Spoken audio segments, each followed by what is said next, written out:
Saat ini saya sudah terhubung dengan Pak Doni Monardo, Kepala Gugus Tugas Percepatan Penanganan COVID-19, dan selama sekitar 50 menit ke depan kami akan membahas seputar kondisi terkini pandemi corona di Indonesia. Pemerintah telah menggencarkan tes swab untuk mempercepat pemutusan mata rantai penularan corona. Pembatasan sosial berskala besar atau PSBB juga telah diterapkan di sejumlah wilayah yang merupakan epicentrum corona. Gugus Tugas juga sudah memprediksi pandemi corona di Republik Indonesia ini akan mencapai puncak pada akhir Mei dengan estimasi kasus sekitar 95.000 orang. Akselerasi upaya penanganan dan kedisiplinan masyarakat dibutuhkan untuk menekan angka kasus. Dan langsung saja kalau begitu saya sapa, selamat pagi Pak Doni, bagaimana kabarnya Pak? Selamat pagi Mbak Melisa, kabarnya baik-baik saja. Sehat ya Pak? Puji Tuhan, alhamdulillah.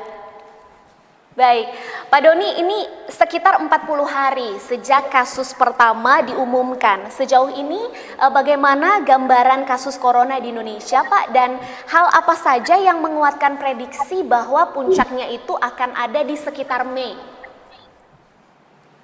Baik Mbak Melisa, jadi yang pertama tentang perkembangan yang terakhir ya. Jadi sejauh ini Indonesia menjadi negara dengan warga yang terkonfirmasi lebih banyak dibandingkan negara-negara di kawasan Asia Tenggara, ya. Dan ini tentu menjadi tantangan bagi kita semua untuk bisa memperkecil jumlah masyarakat kita yang terkonfirmasi positif.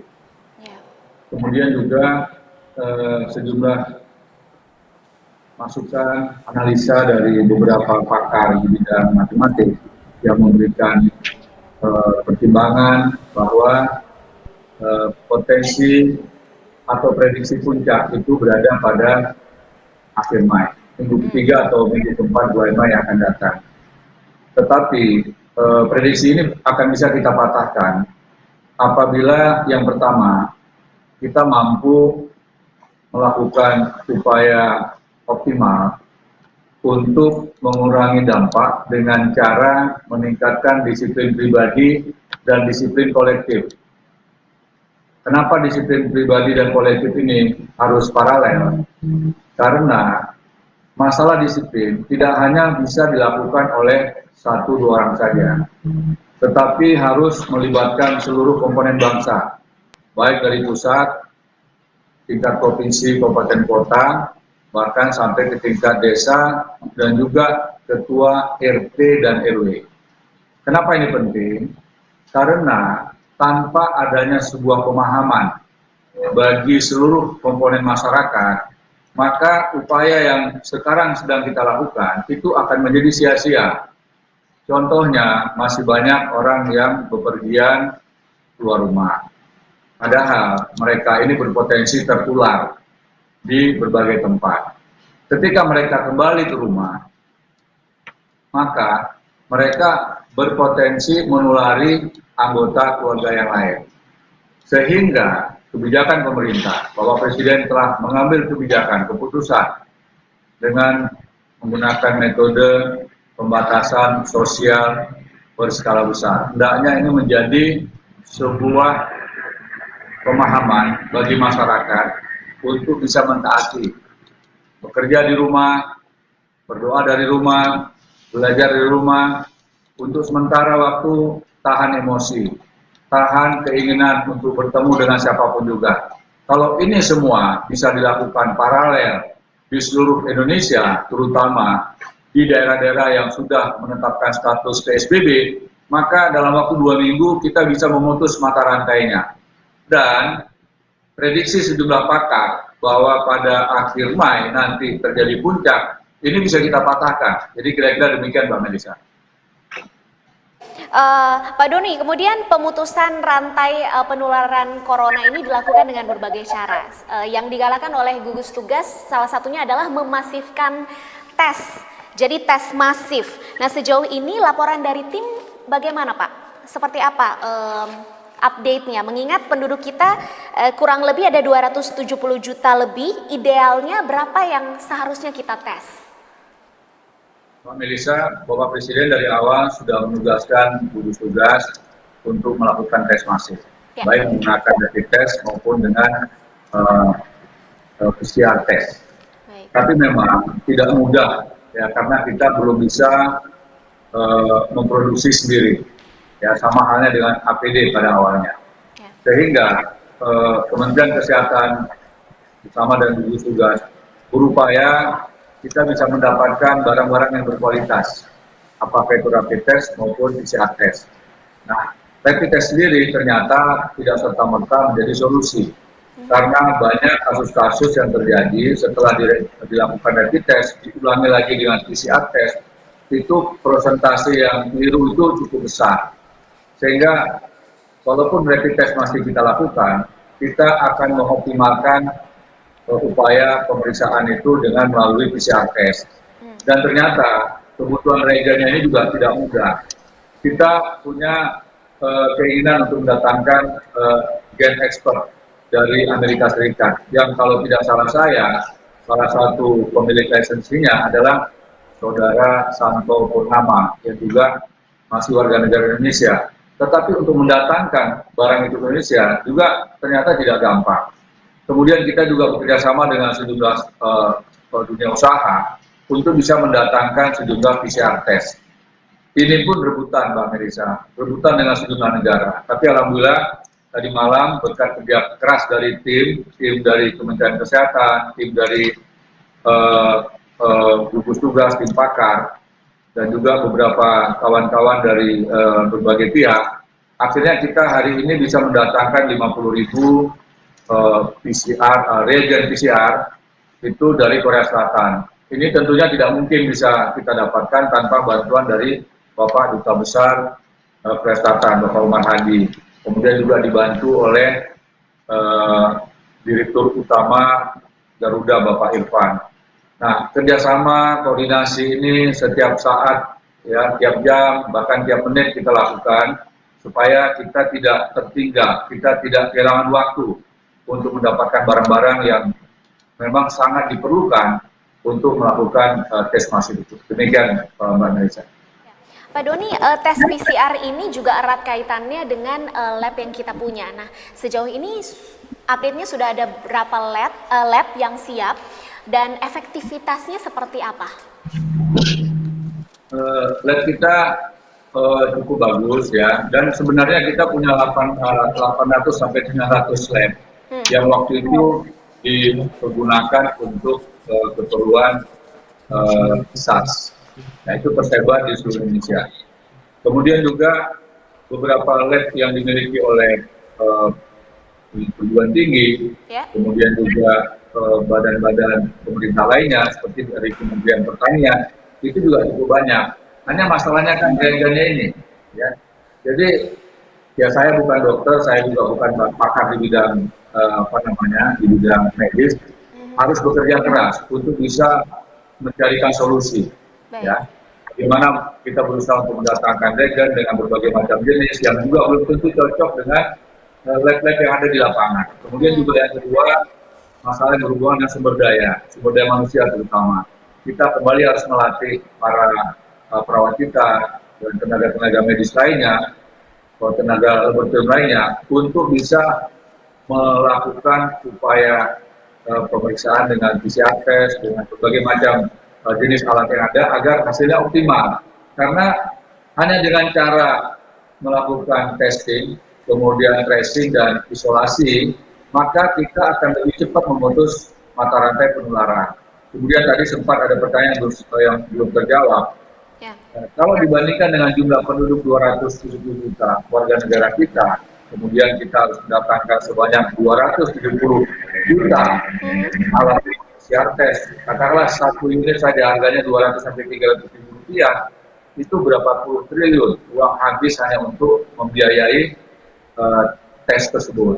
Oleh karenanya, Bapak Presiden memerintahkan kami gugus tugas dan juga Kementerian Kesehatan, yang pertama yang dites itu adalah dokter, yang kedua perawat, termasuk keluarga mereka, yang mana mereka mungkin setiap saat melakukan kontak, termasuk orang-orang yang berada di sekitar masyarakat kita yang sudah positif COVID-19.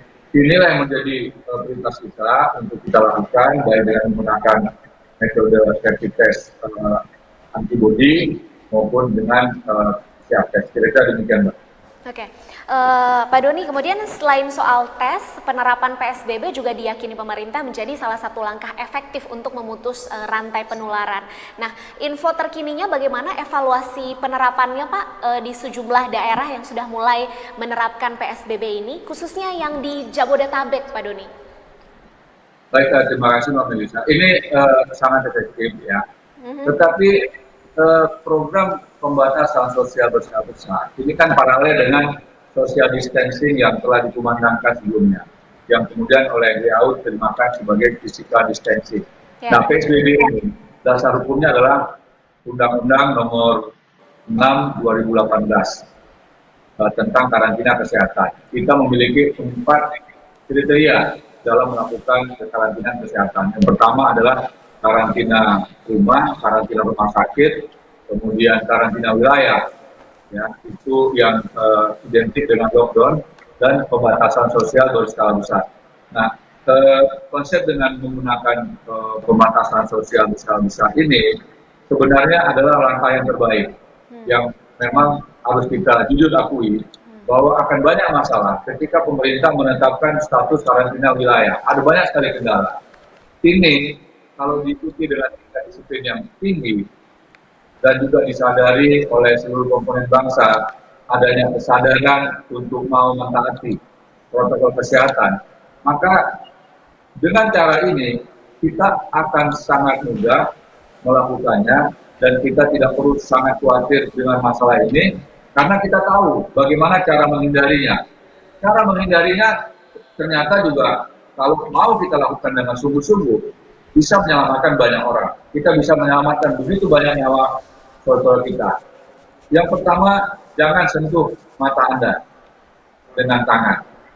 Sebelum Anda mencuci tangan dengan sabun sampai bersih dan air mengalir. Nah, narasi tentang cuci tangan ini harus diterjemahkan. Kenapa Anda cuci tangan? Karena ternyata 70% sampai 90% seseorang itu terpapar lantas terinfeksi itu karena tangannya sebelumnya telah memegang mungkin pintu, memegang sesuatu barang mungkin di luar, ya, lantas memegang kursi mungkin atau di tempat suatu acara tanpa sadar menyentuh mata, hidung dan mulut. Ya, ini adalah sebuah kebiasaan yang sangat sulit kita cegah. Nah, kemudian yang kedua adalah penularan melalui udara. Batuk, pilek, atau bersin dari seseorang yang terpapar. Ya, kemudian dengan jarak yang relatif sangat dekat. Nah, kalau kita lihat, justru yang membahayakan ini, Mbak Melisa, bukanlah orang-orang yang dirawat di rumah sakit. Kalau orang di rumah sakit, semua kita sadar, ngapain kita bersentuhan dengan orang yang sakit COVID-19 misalnya. Tetapi justru orang yang tidak menunjukkan gejala, mereka ada di sekitar kita. Inilah yang membahayakan. Jadi sekali lagi, pembatasan sosial berskala besar ini harus disadari oleh seluruh lapisan masyarakat, oleh seluruh komponen bangsa, adalah upaya kita semua, upaya pemerintah untuk memutus mata rantai penularan. Kalau kita tidak serius, tidak sungguh-sungguh, termasuk juga para pengelola perkantoran, perusahaan-perusahaan, ya, masih melakukan maaf ya tanda petik pembiaran atau mungkin karyawan tetap harus masuk kerja, sementara pemerintah sudah memutuskan kerja di rumah. Ya, yang harus kerja mungkin hanya orang terbatas. Nah, ketika saya ulangi lagi, ketika karyawan, pegawai memiliki potensi tertular dan dia memiliki penyakit penyerta, itu sangat berisiko, ya, sangat berbahaya. Sekali lagi, pemerintah mengambil langkah pembatasan sosial berskala besar harus menjadi ujung tombak kita untuk memutus mata rantai penularan.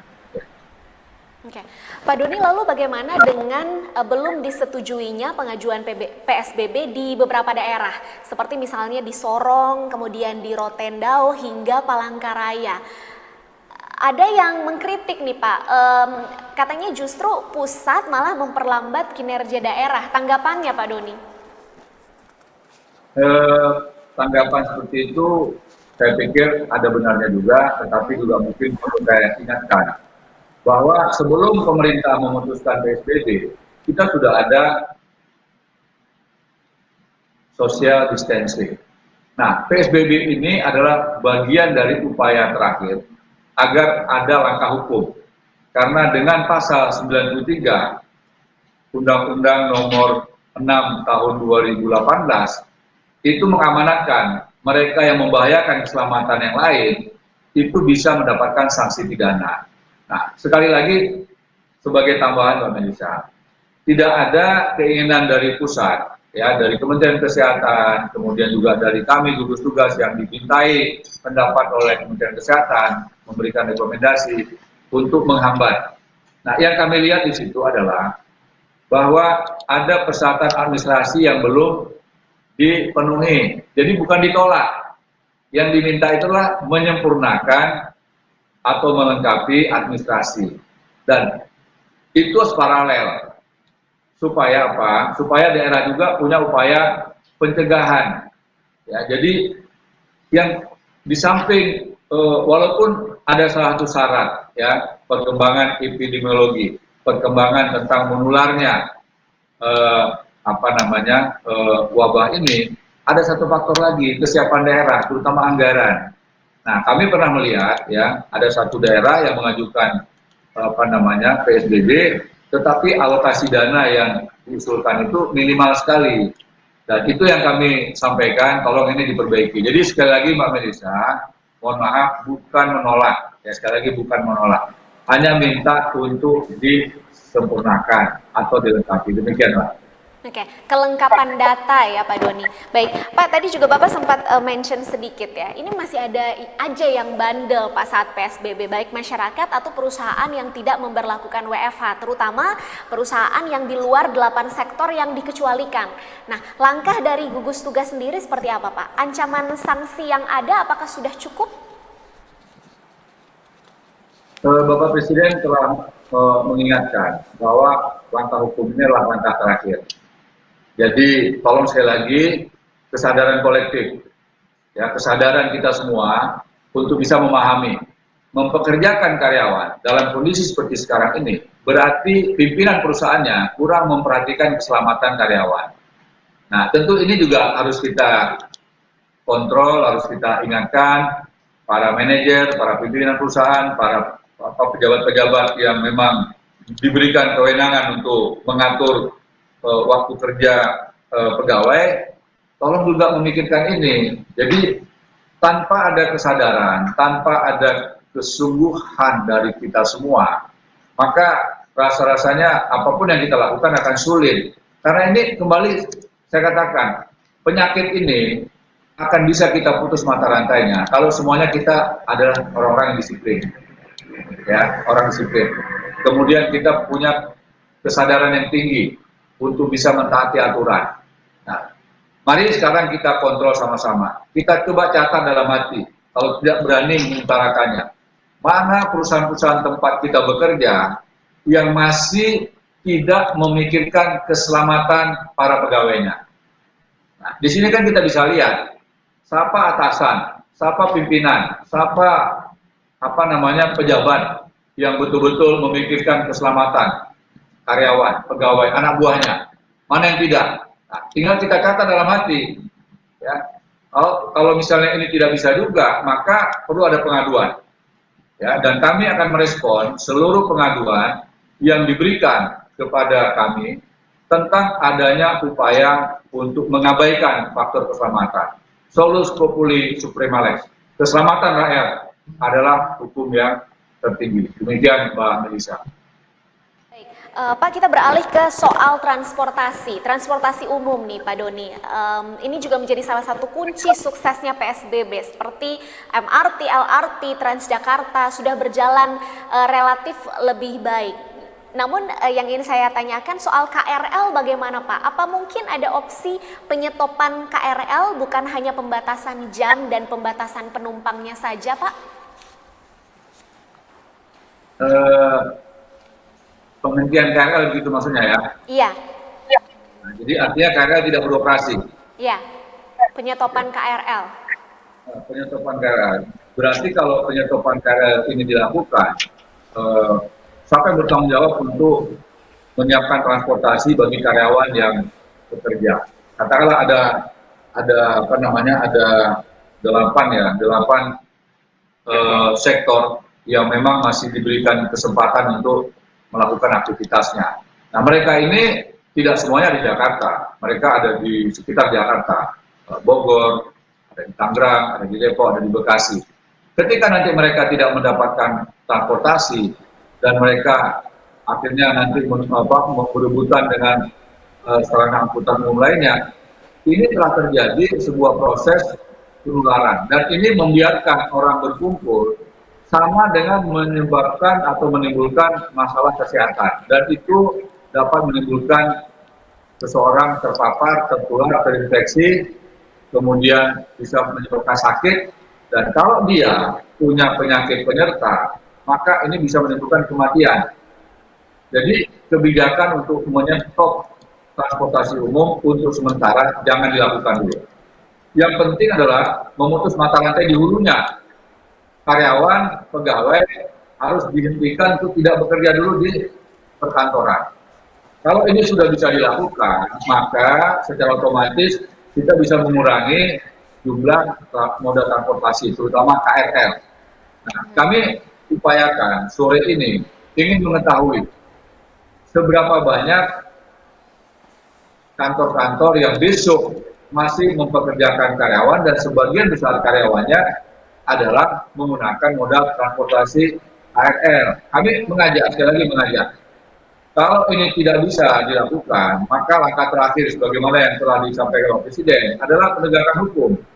Ya, jadi dalam masalah ini yang dipentingkan sekarang bagaimana kita secara kolektif, secara bersama-sama memiliki kesadaran yang tinggi untuk bisa menghindari, untuk bisa mencegah.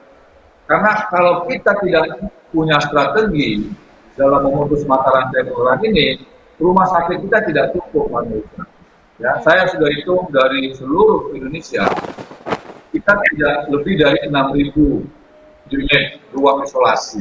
Artinya sangat-sangat terbatas. Kalau rumah sakit, bednya itu sudah di atas 340.000. Tetapi ruang isolasi, apalagi dilengkapi dengan ventilator, ini sangat terbatas.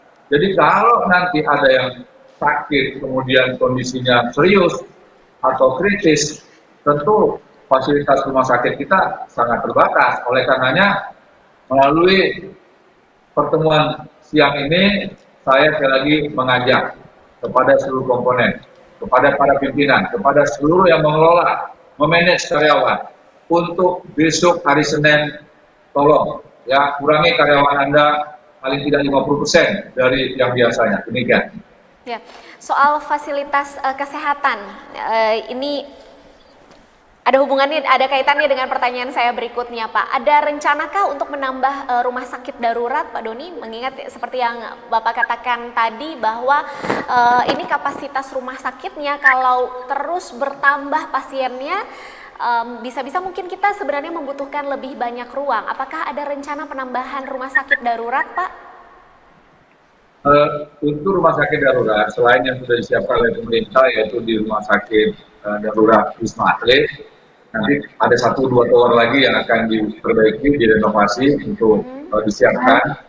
Kemudian rumah sakit darurat di Pulau Galang, ya, untuk menampung dan merawat sejumlah WNI kita, pekerja migran Indonesia yang kembali dari beberapa negara. Nah, di luar itu, tiap daerah itu sudah merancang bersama dengan Kementerian PUPR. Jadi sudah ada beberapa daerah yang mengusulkan untuk menambah rumah sakit darurat, tetapi tidak membangun baru, Pak Melisa, tetapi lebih kepada merenovasi supaya anggaran kita, biaya kita tidak terbuang sia-sia. termasuk juga memanfaatkan semua fasilitas pemerintah pusat di daerah, seperti halnya rumah sakit asrama haji, ya. Kemudian pusat-pusat latihan milik kementerian dan lembaga yang ada di sejumlah provinsi, termasuk juga rumah sakit TNI Polri yang dari awal sudah disiapkan, dan khususnya lagi adalah rumah sakit milik BUMN. Nah, kolaborasi dari seluruh yang ada, mudah-mudahan ini bisa optimal, dan kita berharap ya kalau bisa jangan dipakai gitu. Yang penting kita mempersiapkan dalam kondisi yang terjelek sekalipun, walaupun kita juga berharap bahwa rumah sakit darurat ini tidak mendapatkan pasien karena warga negara kita bisa sehat selalu. Baik, Pak, kalau soal pendistribusian APD, pemerintah menyebut sudah mendistribusikan lebih dari 700.000 APD ke seluruh Indonesia, namun faktanya masih ada saja yang kekurangan, Pak. Seperti misalnya di daerah terpencil, di Toli-Toli, untuk mendapatkan jas hujan yang sebenarnya tidak memadai saja susah. Pengawasan pendistribusiannya seperti apa, Pak? Baik, terima kasih Mbak Melisa. Ya. Jadi dari awal memang APD ini menjadi sesuatu yang sangat urgent, sangat strategis. APD layaknya seperti cengkeh dan pala pada masa lalu. Ya, jadi ya kalau dulu kita mengenal emas hijau, ya cengkeh pala menjadi kebutuhan yang sangat diperlukan oleh banyak negara-negara di Eropa. Hari ini APD juga sama, seperti emas hari ini. Bahkan beberapa negara maju pun nyaris tidak memiliki APD yang cukup. Kita sudah menerima 946.425. Itu mulai tanggal 21 Maret yang lalu. Dan kita sudah distribusikan ini seluruhnya ke seluruh Indonesia, itu sudah mencapai lebih dari 700. Oh, saya ulangi Mbak Mesa. Lebih dari berapa, Pak? Jadi per hari ini, ternyata 2 hari terakhir sudah ada distribusi APD sebanyak 200.000 lagi, sehingga total yang terdistribusi sejumlah 946.425 unit APD. Dan ini semuanya adalah produksi dalam negeri. Ya. Hanya bahan bakunya saja yang 100% impor. Sehingga kita harus berbagi dengan negara yang mengirimkan bahan baku. Jadi kalau sekarang kita ada ekspor ke sejumlah negara, itu bukan berarti terus kita membiarkan terjadi ekspor. Ini adalah kesepakatan. Kalau kita kemarin ya pada tanggal 21-22 kita mengambil alih ada 205 unit APD, kemudian kita paksa mereka tidak boleh mengirimkan ke luar negeri, mungkin hari ini kita nggak dapat apa-apa. Jadi sekali lagi dalam urusan seperti ini dibutuhkan kerjasama, dibutuhkan kompromi. Ya, kalau tidak ada kompromi dalam urusan ini, mungkin sampai sekarang kemampuan kita untuk mendapatkan APD sangat sulit. Karena rebutan, ya, bahkan negara seperti Amerika saja, dokter-dokternya masih banyak yang menggunakan pakaian-pakaian yang sebenarnya tidak layak untuk APD. Alhamdulillah kita jauh lebih baik. Nah, masalahnya adalah distribusi. Baik.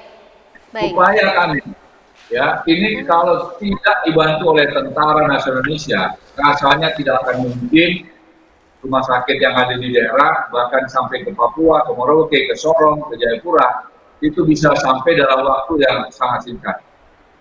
Ya. Nah, di sini pun kami minta kepada seluruh komponen masyarakat untuk mengontrol, untuk mengawasi distribusi APD ini. Dan APD hanya digunakan oleh dokter dan perawat di barisan terdepan. Tidak boleh ada orang lain yang menggunakan APD yang premium. Karena APD premium hanya kami tujukan untuk dokter dan perawat yang berada di garda terdepan. Hanya dengan cara inilah kita bisa melindungi para tenaga dokter kita, perawat kita. Kalau mereka tidak mendapatkan APD atau menggunakan APD yang tidak berkualitas atau tidak bagus, ya, sangat berisiko dokter akan menjadi korban. Tetapi sekali lagi, segala kekuatan yang kami miliki tanpa dibantu oleh daerah untuk mau serius, untuk sampai betul-betul maksimal bekerja keras, mengantarkan APD kepada puskesmas, kepada rumah sakit membutuhkan, itu tentu tidak mungkin lagi selaku kepala gugus tugas saya harus mengawasi sampai sedetail itu. Jadi perlu ada pengawasan, termasuk teman-teman media, untuk bisa mengontrol mana pejabat-pejabat di daerah yang betul-betul tanggap dengan kepentingan kesehatan masyarakat, terutama perlindungan kepada tenaga dokter. Tenaga dokter kita termasuk yang terkecil di Asia. Rasionya satu orang dokter kita itu melayani sekitar 1.300 warga negara. Kalau kita bandingkan dengan negara-negara lain, maka kita termasuk yang paling kecil. Oleh karenanya, dokter harus kita lindungi. Dokter seperti layaknya pasukan khusus hari ini. Kalau kita berperang, kalau kita bertempur, maka kita butuh orang-orang yang terampil, orang-orang yang jagoan. Nah, dokter-dokter ini layaknya adalah pasukan khusus kita hari ini perang menghadapi COVID-19.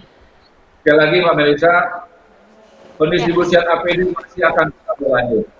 Dan kami dari Jakarta tentu tidak mungkin mengawasi seluruhnya. Gugus tugas di daerah sudah kami berikan informasi. Gugus tugas daerah ini juga gabungan, baik itu pemerintah provinsi, dinas kesehatan, BPBD, dibantu TNI dan Polri. Nah, ini juga kami dorong untuk bisa mengontrol, mengawasi, untuk memastikan seluruh APD betul-betul sampai ke alamat yang dituju. Demikian Mbak Melisa. Baik. Sekali lagi harus ada sinergi begitu ya Pak antara pusat dan juga daerah. Baik Pak, di sisi lain masyarakat Indonesia ini juga bergotong royong Pak untuk memberikan donasi dan juga menjadi relawan. Ada update laporannya seperti apa Pak Doni? Dari jumlah total relawan yang terdaftar sampai dengan hari kemarin itu telah mencapai lebih dari 23.472 orang, Pak. Baik.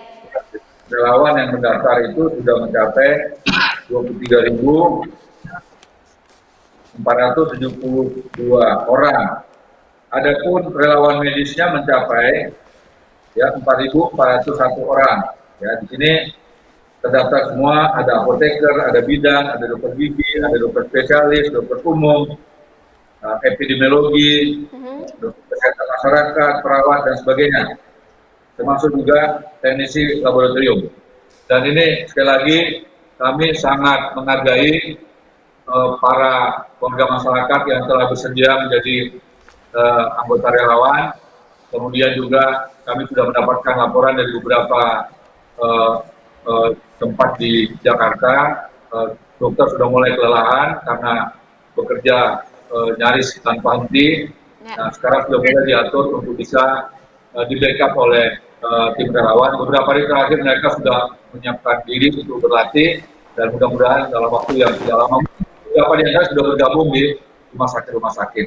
Baik. Kemudian ada tim donatur ya, donatur yang telah menyalurkan dananya kepada gugus tugas, baik itu dari dalam maupun luar negeri, itu telah mencapai 200 miliar rupiah. Hanya 100 miliar belum diterima, itu sumbernya adalah dari TikTok. Demikian, Pak.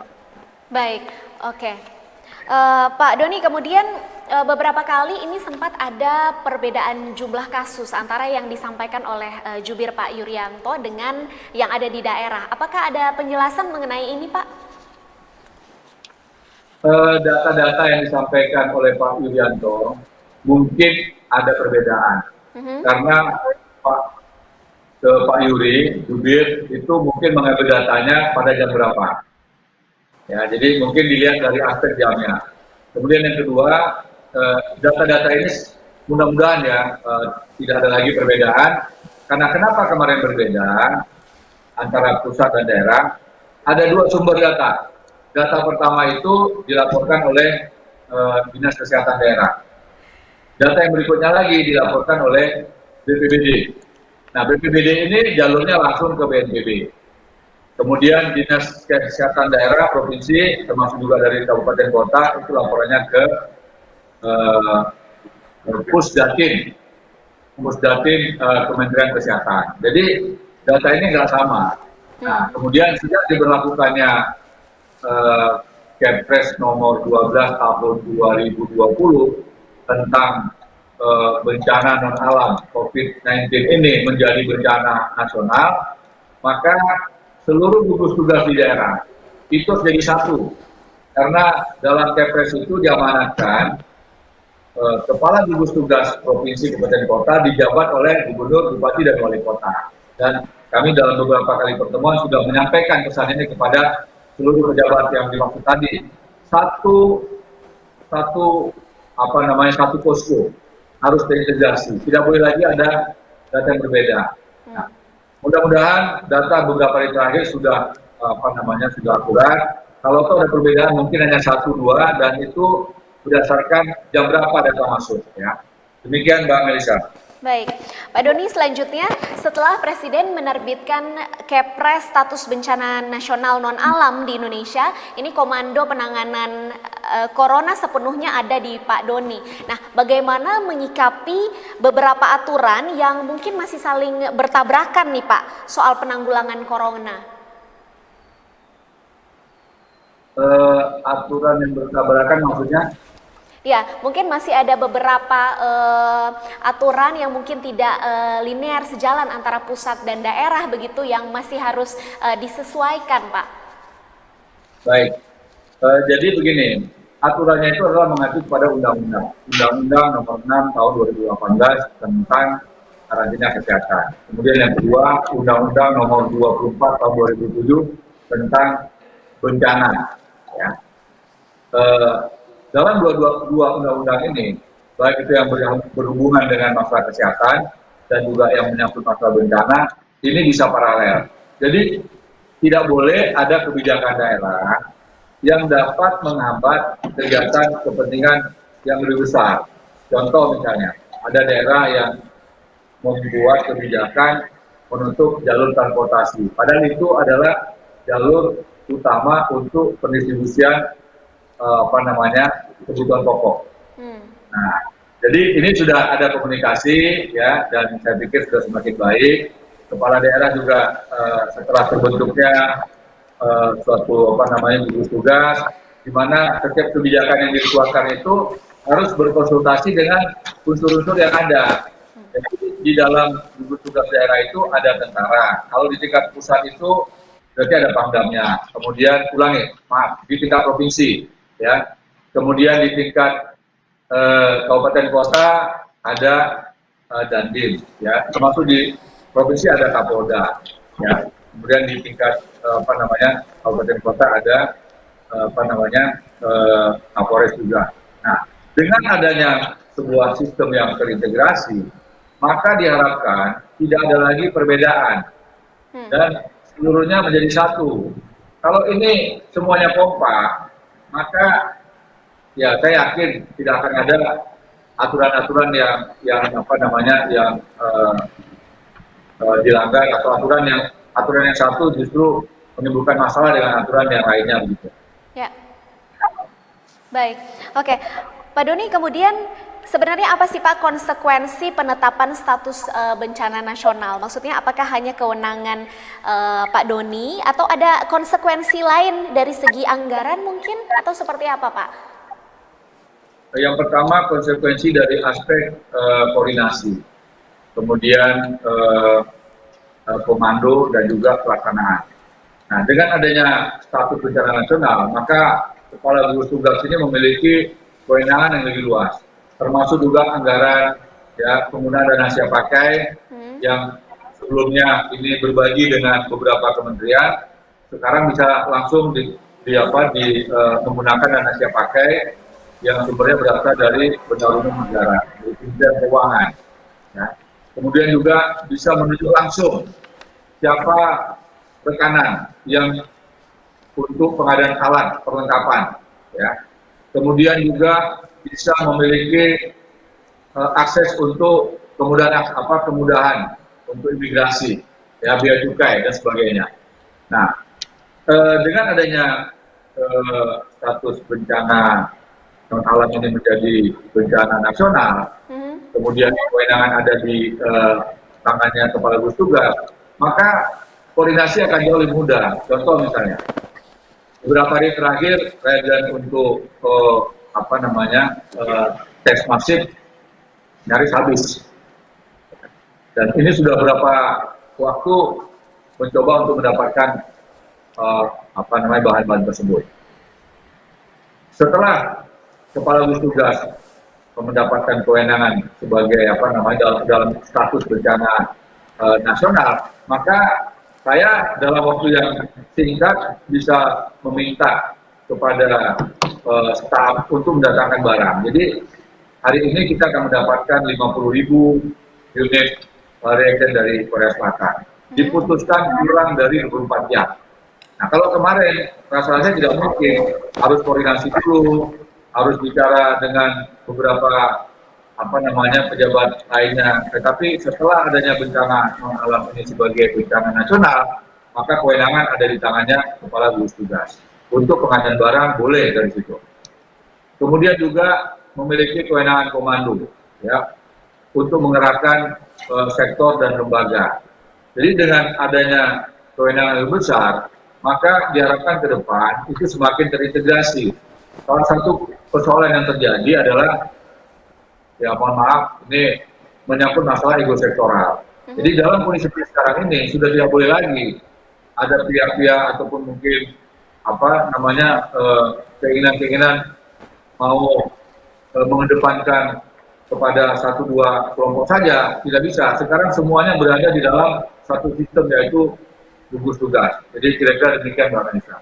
Baik, Pak Doni, menurut perkiraan ini berapa dana yang dibutuhkan untuk mengatasi penyebaran corona ini, Pak? Pemerintah telah mengalokasikan dana itu 405,1 triliun rupiah. Dan sektor kesehatan itu mendapatkan alokasi dana 75 triliun rupiah. Kemudian sektor-sektor lainnya, terutama khususnya untuk jaring pengamanan sosial. Saya tidak hafal persis, mungkin nanti Ibu Menteri Keuangan bisa lebih jelas memberikan gambaran. Intinya adalah pemerintah, Bapak Presiden Jokowi, memberikan prioritas utama adalah masalah kesehatan. Kemudian yang kedua adalah masalah jaring pengaman sosial untuk masyarakat yang terdampak. Ya, dari beberapa penjelasan dari sejumlah pejabat pada saat rapat-rapat sebelumnya, maka tidak kurang dari 1,6 juta jiwa masyarakat kita, saudara kita yang telah kehilangan pekerjaan. Dan ini harus menjadi perhatian yang utama agar jangan sampai setelah nanti terjadi pendapatan masyarakat yang berkurang, daya belinya tidak ada, gizinya tidak tercukupi, justru ini akan memudahkan seseorang atau keluarga menjadi terpapar virus. Jadi pemerintah dengan segenap kekuatan yang ada menginginkan masyarakat tidak boleh kekurangan gizi, tidak boleh menurun imunitasnya, karena seluruhnya dari kita harus berusaha untuk meningkatkan bagaimana rakyat kita mendapatkan gizi yang baik, mendapatkan kesempatan untuk membelanjakan dengan harga yang relatif masih murah, sehingga setiap saat mendapatkan makanan yang berkualitas, ya tentunya juga dengan gizi yang baik. Demikian, Mbak. Baik, oke. Pak Doni, terakhir dari saya, Pak, dengan situasi seperti ini, bagaimana skenario akhir corona di Indonesia menurut analisis dari gugus tugas? Mungkin bisa dijelaskan skenario terbaik maupun skenario terburuknya, Pak, jika diperkirakan, jika sesuai prediksi ini puncaknya corona sampai akhirnya mereda dan akhirnya berakhir di Indonesia ini, Pak. Kondisi terjelek ya mengikuti sejumlah masukan dari pakar. Artinya kita nggak boleh apa-apa. Tetapi ketika dalam perjalanan waktu, ya permodelan yang dibuat itu ternyata intervensi pemerintah dengan PSBB ini terukur, maka sudah mulai kelihatan ada penurunan. Nah, kalau ini diikuti dengan kesadaran yang tinggi, dengan meningkatkan gotong royong yang juga lebih besar, maka seluruh prediksi permodelan yang dibuat itu bisa kita patahkan. Penduduk kita 270 juta jiwa dengan fasilitas kesehatan yang relatif jauh lebih kecil dibandingkan dengan negara-negara maju. Ya, kemudian juga kita lihat bahwa kita punya modal sosial yang tinggi. Ya, tinggal kita meningkatkan disiplin individu maupun disiplin kolektif. Yang kedua, upaya pemerintah untuk meningkatkan government skill dan performance, terutama sumber daya kesehatan kita tetap berjalan, walaupun kita termasuk yang kecil dari aspek ketersediaan sumber daya tenaga medis, terutama dokter dan perawat. Tetapi dengan dukungan penuh dari sejumlah kelompok masyarakat, ya ini luar biasa. Kita memiliki lebih banyak lagi relawan yang mau berpartisipasi. Kemudian yang berikutnya lagi adalah modal sosial kita, ketahanan sosial. Yang mana ketahanan sosial ini diterjemahkan oleh gugus tugas sebagai bagian dari metode, ya, kolaborasi pentahelix berbasis komunitas. Nah, saya mengatakan di sini adalah bagaimana seluruh komponen masyarakat bersatu. Dan ini adalah wujud nyata dari kegiatan kita menjabarkan sila Pancasila, yaitu gotong royong. Dan ini juga menunjukkan ekspresi kita sebagai bangsa. Saat ini kita berperang melawan musuh, melawan virus, harus bersatu, harus betul-betul bisa menjadikan virus ini sebagai musuh bersama. Kemudian yang terakhir adalah menyangkut masalah persatuan itu sendiri. Nah, Pak Melisa, saya menganalogikan perang ini dipimpin oleh Panglima Perang, yaitu kepala negara kita, ya, Pak Jokowi. Nah, beliau saya ibaratkan sebagai lokomotif, di mana kita berada pada rangkaian gerbong. Bisa gerbong satu gerbong maupun gerbong yang berbeda, pada rangkaian yang sama. Ketika lokomotif itu bergerak maju atau mundur dan berhenti, maka semua gerbong harus ikut dengan arah gerakan dari lokomotif. Kalau ada satu lokomotif yang tidak mau mentaati gerakan gerbong, bisa jadi salah satu gerbong itu akan tergelincir, jatuh, dan gerbong yang lain itu juga pasti akan terguling. Nah, persatuan kita, sekali lagi, tidak cukup hanya pemerintah, termasuk pemerintah daerah. Seluruh pihak harus terlibat, termasuk juga para pejabat di tingkat legislatif dan juga yudikatif. Semuanya berperan. Kemudian didukung oleh TNI Polri. Lantas para peneliti kita, para pakar kita, seperti yang sekarang sudah kita lakukan, kita sudah bisa memproduksi APD dengan standar WHO, yang mana kita nanti tidak begitu lagi mengalami kendala untuk pengadaan APD. Kemudian dunia usaha, kita harus ikut terlibat. Sebagian dari dunia usaha sudah berperan untuk ikut berpartisipasi dalam banyak hal. Kemudian yang keempat adalah komunitas. Di sini kita lihat bagaimana lahirnya para relawan-relawan. Kita banyak sekali relawan, dan ini menjadi kekuatan kita. Dan yang terakhir media. Ya, jadi komponen pentahelix ini yang terakhir adalah media. Media memiliki peran yang sangat penting. 60% ya keberhasilan kita ini menurut saya, ini pada pribadi saya, akan sangat ditentukan oleh peran dari media. Kenapa demikian? Kalau kita bicara tentang medis, saya katakan tadi mungkin kita akan jauh tertinggal dibandingkan banyak negara maju. Tetapi kita harus rebut ya persentase yang terbesar, yaitu masalah psikologis, meningkatkan imunitas tubuh. Bagaimana mengkampanyekan supaya tetap hidup sehat, di rumah saja, makan makanan yang bergizi, ya, cuci tangan, kemudian pakai masker, kemudian olahraga yang teratur, lantas istirahat yang cukup, dan tidak boleh panik. Panik, kemudian panik menimbulkan ketakutan, itu bisa membuat imunitas tubuh masyarakat kita menjadi rendah.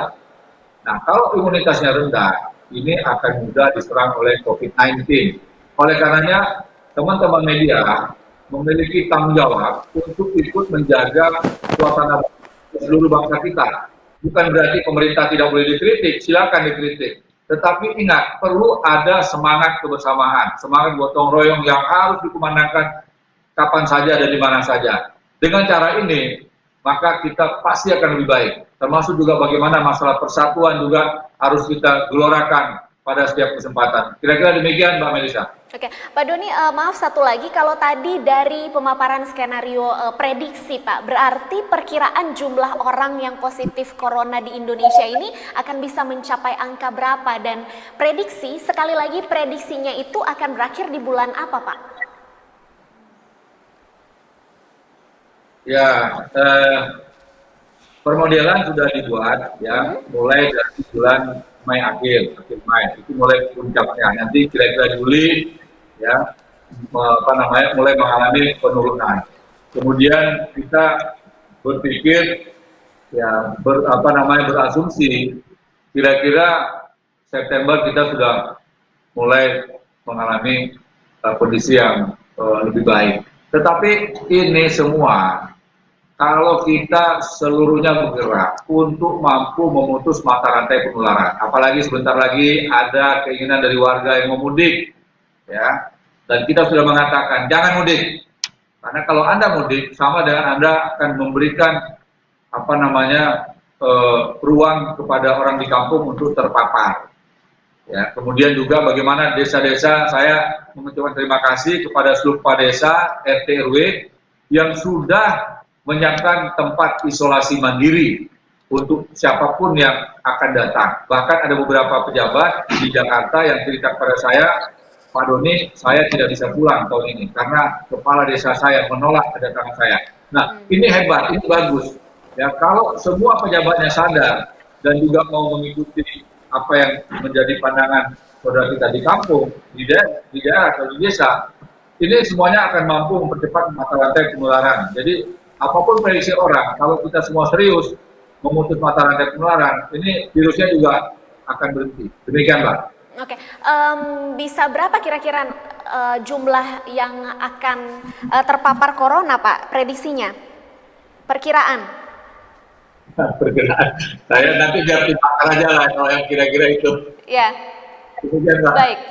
Tapi yang pasti permodelannya sudah dibuat dan seperti yang tadi Pak Doni katakan sudah ada skenario tentunya yang akan bisa diantisipasi ya Pak.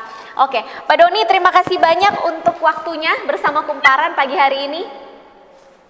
Baik Pak, sekali lagi terima kasih, doakan kami semua di sini bisa bekerja dengan baik dan kita juga berdoa semoga masyarakat kita ya bisa kita jaga, yang sehat tetap sehat, ya, yang kurang sehat. Amin, amin. Dan yang sudah sakit kita obati sampai sembuh. Amin, amin, amin. Tetap sehat dan semangat selalu. Terima kasih banyak sekali lagi Pak.